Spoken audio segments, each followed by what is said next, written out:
Hey everybody, Dirili here. Thank you so much for joining me for my 27th audiolog. I actually have a lot of things to say in this audiolog, for once, and this is going to be a longer one, so I'm going to mark times in the video and put them in the description in case you want to skip to different topics. So my topics are, number 1, my appreciation to you all, not just the normal thanks, and I'll tell you why when we get to that. Number 2, the activity on my second channel. I changed the channel's name, and that ties in with some things I've been doing with that channel and also things that are going on in my personal life.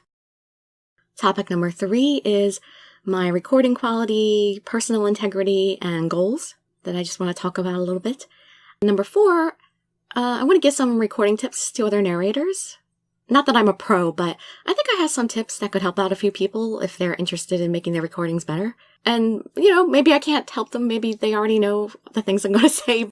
But I'm sure there are some people out there who haven't thought of the things, at least 1 or 2 of the things that I could mention. So I'm putting it in there. And number 5, speculating on some upcoming otome games.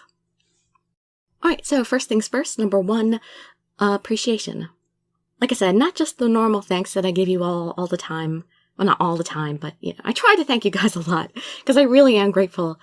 I was looking over my past video activity, and I realized that so many people watch and respond to my audiologs, sometimes even more than my regular videos, and it just really hit me that a lot of you really do care and interact.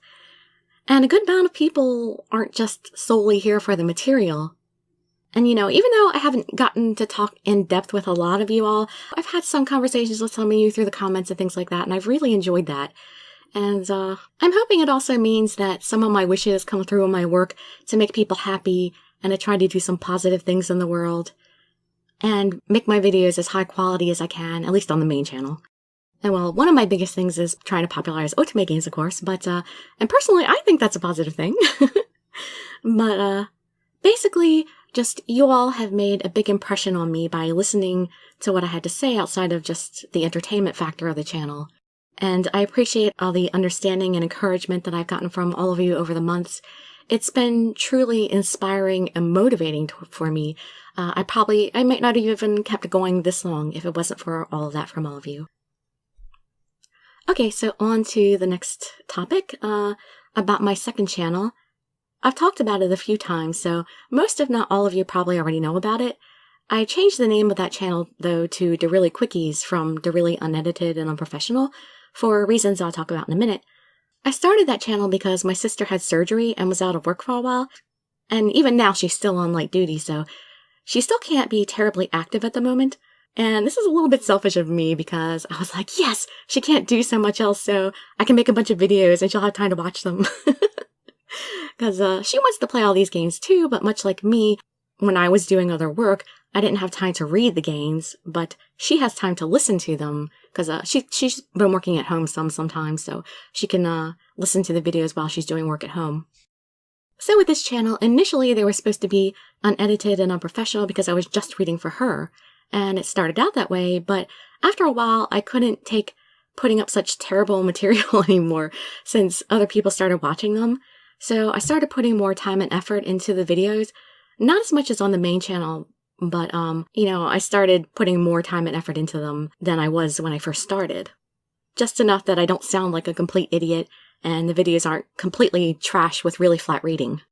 And plus, I really wanted to make at least the first few videos of any new games decent, because I wanted to make the best advertisements as I could for them, as I try to make the games look as appealing as I can. Because, like I said, I'm trying to make otome games more popular, so I don't want to just advertise them with these really horrible videos where I'm just reading very flat with no emotion or anything like that. So, although the first video is always the hardest because I'm trying to establish the voices and all that, so I don't feel like I'm doing as well as I want to or as well as I should with them, but I'm doing my best. I also plan on putting videos of other games up there, since I figure, well, I'm playing them anyway, so may as well upload them. Like I did 2 We Happy Few videos, but then I got distracted with all the new Dogenzaka games that popped up, and, I had a plan, so I do plan on doing more We Happy Few. It's just that I want to get some big bulk projects out of the way first. The one thing I just really love about doing the second channel, though, is that even though I hate putting out lower quality work, I love going through the stories closer to the pace that I actually read and play games at. I didn't really like when I was on the main channel doing 2 videos of one game and 3 videos of another game a week, because I don't play that way in real life. It kind of takes me out of the story, having so much time in between episodes. When I read myself, I tend to read like every day for 3 or 4 days straight until it's done. So reading games like this on the second channel is more enjoyable as a personal experience, since I feel a little more immersed and I'm not dragging out the story and spending days in between readings where I forget what happened the last time I was reading already by the time I start reading again. Because, I'm old and I have a bad memory. Plus, another reason for me wanting to do the quickie readings is that I've had my channel up now for over 10 months, and the way I was reading before, I wasn't making any headway. I wasn't making any progress, really. I would have to abandon the idea of certain projects. I've been meaning to read Hakuoki and Sweet Fuse from the very beginning when I first started the channel, but it seemed like I kept getting farther and farther away from them. So I'm thinking I can finish Office Lovers and My Butler within a week, and then there's one more shorter title that my sister really wants me to read for her, and then I'm going to give the biggest focus to Hakuoki until that's finished, and then Sweet Fuse, and then finish Nameless. And with that, everything I've been planning to read for the last year will finally be complete. I cannot wait. And yeah, I'm working insanely hard once again and being totally exhausted, but I have to do this now because it's quite possibly the very last opportunity I'll have in my life to have this connection with my sister before things go back to normal. For various reasons, too, that I can't get into because I can't just tell other people's business to the world. Oh, and there's also the issue of the stupid weather. I never expected it would stay this hot and humid for so long because it was milder at the beginning of the summer, but the sealants that I use are too sensitive to heat and humidity, so I couldn't really do any artwork until things cooled down, even though I really wanted to, because I needed to make some money. But I've just been having to live as a starving artist for the last couple weeks because I can't really do anything. So hopefully I can get the majority of this work done by the time the weather is conducive to actually doing profitable work again. Alright, so on to topic number 3, quality, personal integrity, and goals. Although, I wrote this audiolog kind of quickly, so I'm not sure if I'm really coming across properly with everything, and I definitely didn't fit all the details I wanted here, but this would have been like an hour-long audiolog anyway if I fit everything in, I think. I just hope I'm not coming across as arrogant or bad or anything with all this. But, and this topic ties into topic 4 to a certain degree, but anyway, before I actually get into this topic, I want to say again, I said it before, but I'm well aware that I am no professional. I do things to the best of my ability, but I'm almost 40 years old now, and I've always been a quiet person, so I haven't actually used my voice all that much over my lifetime, so I haven't trained it over my life. I really appreciate all the very kind people out there who have told me they enjoy the sound of my voice, or that they like my voice acting, but as far as professionalism goes, I know the qualities that a real voice actor should have, and I'm very aware that I fall very short of them myself, because I'm a big fan of good voice actors. And yeah, I'm under no illusion that I'm anywhere near as good as them. I've been very critical myself very long of the English anime dubbing community because, they finally started getting better over the last couple of years, but in the beginning, it was just awful. And I don't understand why the Japanese did so much better with their voice casting than the English. I guess it's just because anime just wasn't very big over here, but for the longest time, they didn't bother to really cast well in English voices. But now they're starting to pay more attention to it. But that's a little bit off topic. I'm having the hardest time organizing my thoughts on this topic really well, though. Like I said before, I couldn't stand to keep posting really bad videos, so I just had to start making the ones on my second channel better since more people started watching them. So that's why I changed it to Dirili Quickies rather than Dirili Unedited and Unprofessional, because it's not unedited anymore. I started editing them because I just couldn't stand it being so bad.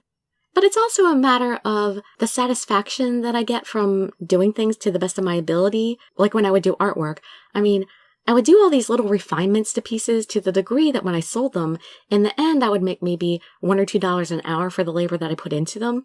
But that wasn't really an issue for me because it was all about me being satisfied with the finished piece. And that was all that really, really mattered to me. I guess things would be different if it wasn't for the fact that I have family to support me and all, and I'm not exactly living in poverty. if things were that bad for me, I would probably be a little bit more concerned about making money, but at this point, I'm not so much. I'm more about the passion of art. I guess I can kind of afford to be. I mean, it's not like I have a whole lot of money to live on. It's just that I'm low key. I'm not high maintenance. I don't need a whole lot of luxuries. I don't have a smartphone or anything because I don't go anywhere. So I don't have a lot of unnecessary expenses in my life. But as much as I would like to perfectly refine the videos on my second channel, there's just not enough time unless I wanted to devote the rest of my life to it, which I really don't. There are other things I want to achieve in life, so I had to try and balance between quality and speed. And even though I've been upping the quality on the second channel, I've still been unhappy with the quality of my readings overall lately. Even on the first channel, really. Not hearing quite as much feeling in my readings the last few weeks when I edit them, and I've been having a lot of trouble with clickiness in my voice and some problems with my tongue, which I can only guess are because of chemical imbalances from changing my diet. I don't know what's causing it. It's driving me insane, and it's really frustrating. And I've done so much research, and I'm trying to do what I can to get back on track, but it's really hard for me, and sometimes it starts to draw me into the depression, but then, like I said, you all have helped me so much to keep my spirits up with your comments and encouragement and everything, so I don't know, it's like this roller coaster. But that's, life with a lot of other people too. Oh, but also along this point 3, the whole thing about trying to make otome games more popular also. One of the reasons I'm pushing so hard here is because I'm turning 40 at the end of this month. So I will officially be over the hill, and that's really depressing too. I've been waiting so many years for otome games to grow, but it's not happening fast enough. So I figure if I want it that badly, I've got to do everything I can for a while if I'm going to see much happen before I'm wearing frigging bifocals to be able to read the games, or even more likely, I'll probably die of old age before the kind of games I really want even come over, if they come over at all. So to that end, well, as most of you probably know, I've been putting a lot of time and a lot of money into this.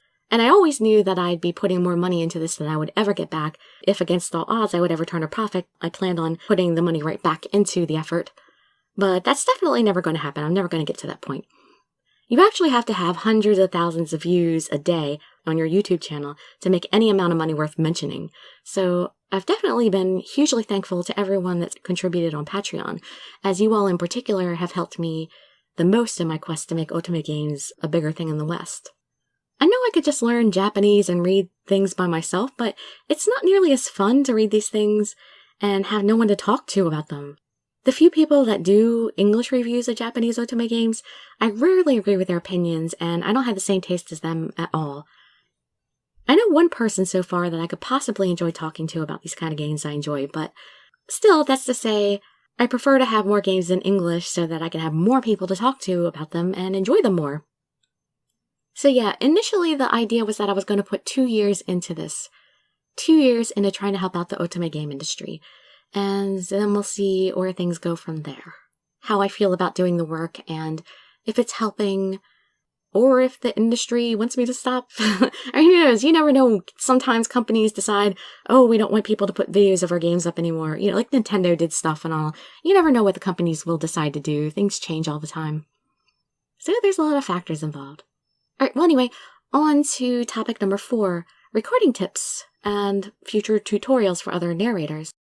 I plan to make some more extensive tip and tutorial videos later on, but for now I can give a few simple, shorter tips in this audiolog.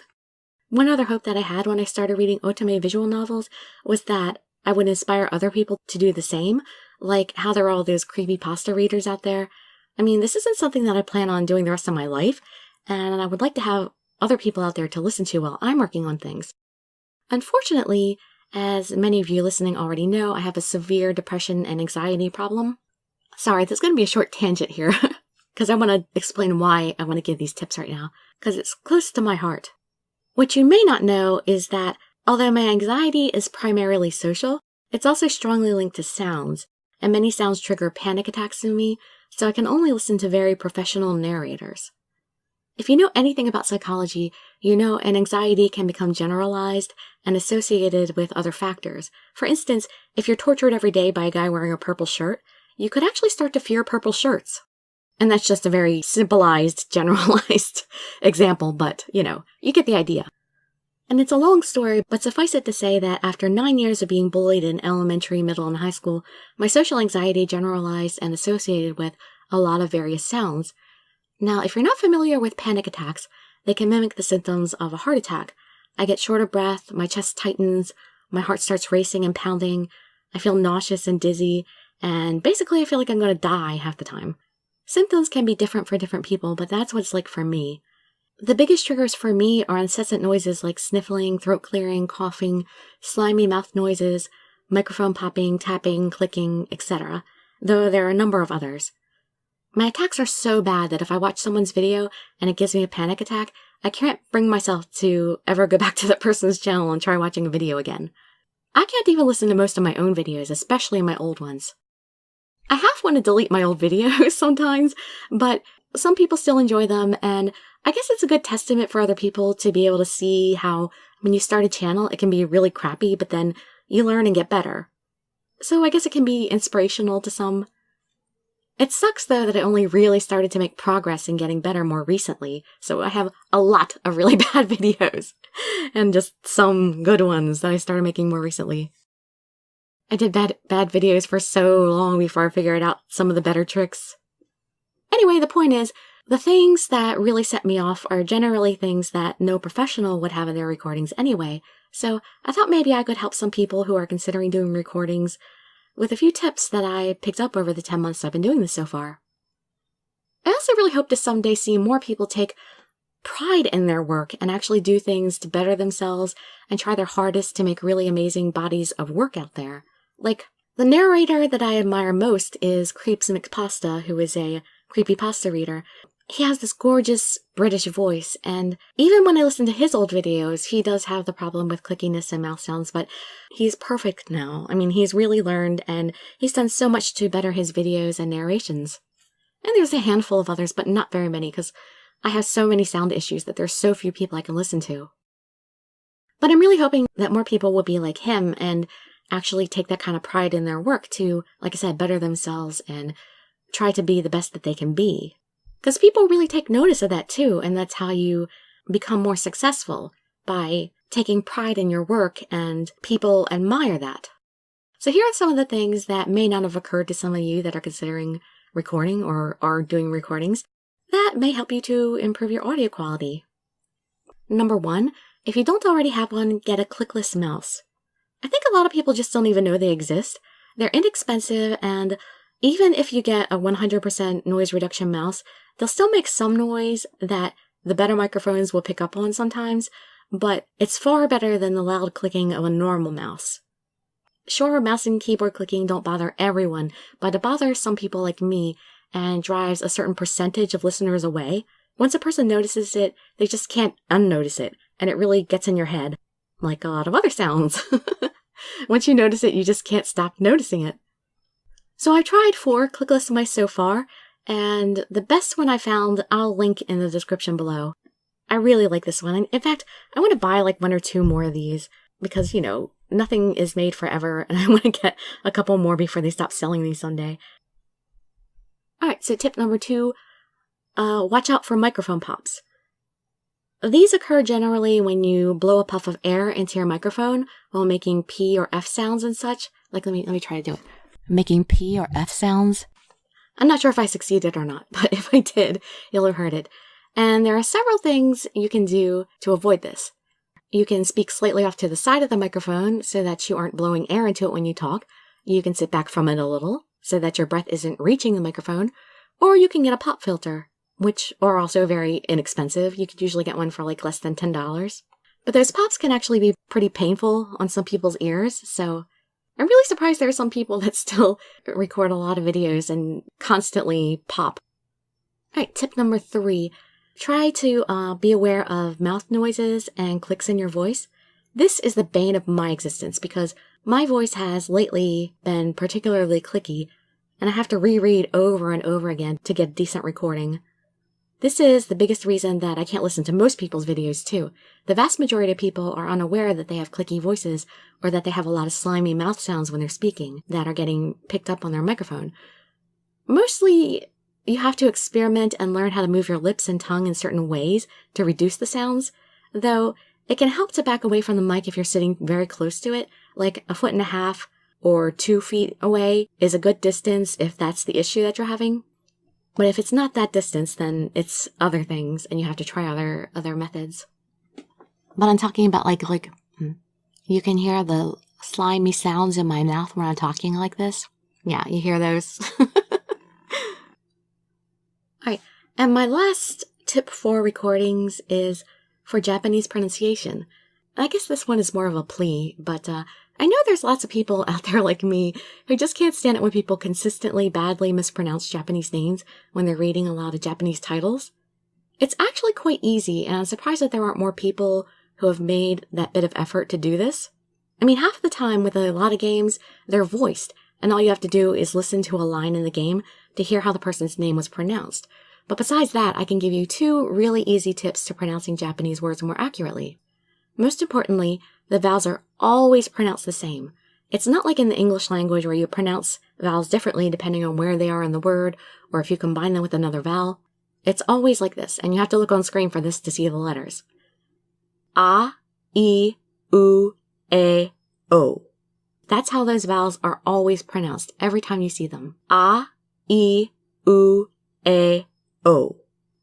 Thus, a historical figure like Toyotomi Hideyoshi, Toyotomi. Like some people might want to say Toyotomi. No, not Toyotomi, Toyotomi. And Hideyoshi, Hideyoshi, not Hideyoshi. And Mahiro, Mahiro, not Mahiro. And although Ikeda and IKEA are spelled rather close, IKEA is a Swedish word, and it is pronounced nothing like the Japanese Ikeda, because like I said, I is pronounced E, so Ikeda. And my second tip for reading Japanese words, according to my Japanese language instructor in college, unlike the English language, the Japanese language does not stress certain syllables in words. For instance, like I was saying, Mahiro, some people might want to try to stress certain syllables or group the letters in certain ways, like Mahiro, but no, it's Mahiro, so it's Mahiro when you read it. All the syllables should be equal. That's not to say I don't mispronounce things myself, though usually it's because I'm reading too fast and slurring, or I'm just not paying close enough attention.